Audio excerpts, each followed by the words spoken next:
Mesin cuci, kipas angin, dan roda yang berputar adalah beberapa contoh dari gerak melingkar. Nah, pada video kali ini kita akan ngebahas nih tentang apa itu gerak melingkar, rumus gerak melingkar, serta contoh soal tentang gerak melingkar. Untuk pembahasan pertama, kita akan coba kenalan dulu dengan pengertian dari gerak melingkar. Menurut pengertiannya, gerak melingkar adalah gerak suatu benda yang mengikuti lintasan berbentuk lingkaran. Pada gerak melingkar, arah dari benda akan terus berubah mengikuti lintasan lingkaran, dan jari-jari dari lingkaran ini akan selalu tetap. Sebagai contoh, misalkan kita tinjau sebuah mobil yang bergerak pada sebuah lintasan lingkaran di sini. Ini dapat kita lihat, mobil bergerak konstan, namun di sini arah gerak dari mobil itu mengikuti lintasan lingkarannya, dengan jari-jari lingkaran itu konstan. Oke, setelah kita sedikit berkenalan dengan gerak melingkar, sekarang kita bakal coba nih untuk berkenalan dengan rumus yang berkaitan dengan gerak melingkar. Misalkan pada awalnya kita tinjau sebuah benda yang berada di posisi A. Kemudian benda ini berpindah ke posisi B dan membentuk sudut 15 derajat. Misalkan setiap detiknya, si benda ini bakal bergerak sejauh 15 derajat, maka pada detik kedua, benda ini bakal berada 30 derajat dari posisi A. Lalu pada detik ketiga akan membentuk sudut 45 derajat. Dan pada detik keempat akan membentuk sudut 60 derajat. Jika kita tinjau gerakan benda setiap detiknya, maka kita akan mendapatkan sebuah besaran baru. Nah, besaran ini dinamakan kecepatan sudut. Kecepatan sudut menunjukkan berapa besar perubahan sudut setiap detiknya. Nah, di sini untuk menghitung besarnya kecepatan sudut, kita bisa tinggal kurangkan saja sudut akhir dikurangi sudut awal dibagi dengan perubahan waktu yang kita tinjau. Oke, misalkan kita pengen hitung kecepatan sudut dari benda yang kita tinjau sebelumnya. Untuk menghitung kecepatan sudut, kita bisa tulis omega sama dengan perubahan sudut per perubahan waktu.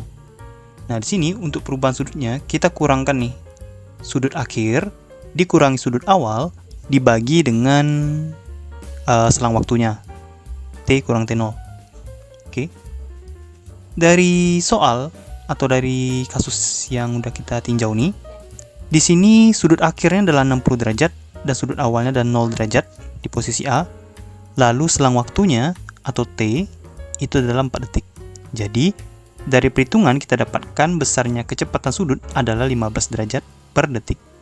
Atau bisa kita katakan setiap detiknya si benda ini bakal bergerak sejauh 15 derajat. Nah, namun untuk besaran dari kecepatan sudut atau omega ini kadang dituliskan dalam bentuk radian per detik. Nah, untuk mengubah nilai ini menjadi radian per detik, kalian tinggal bagi saja dengan 57,3 radian. Derajat maksudnya, maaf.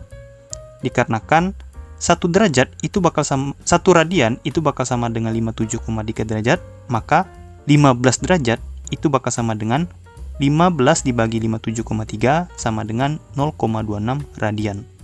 Nah, per detik. Dari mana datang 57,3 derajat ini?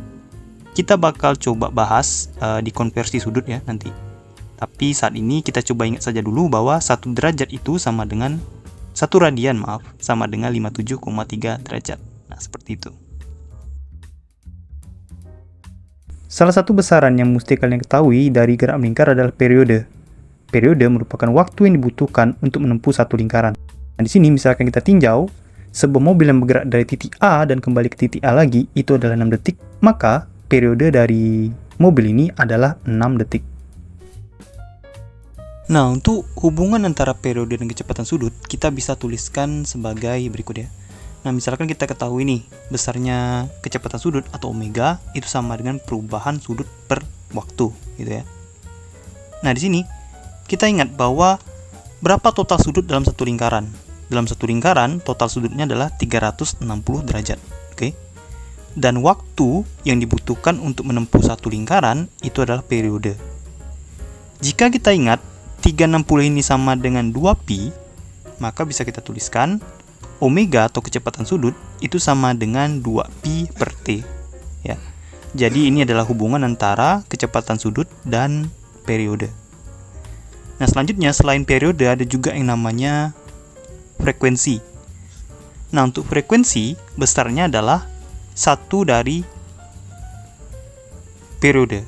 Oke, jadi periode itu sama dengan 1 per frekuensi.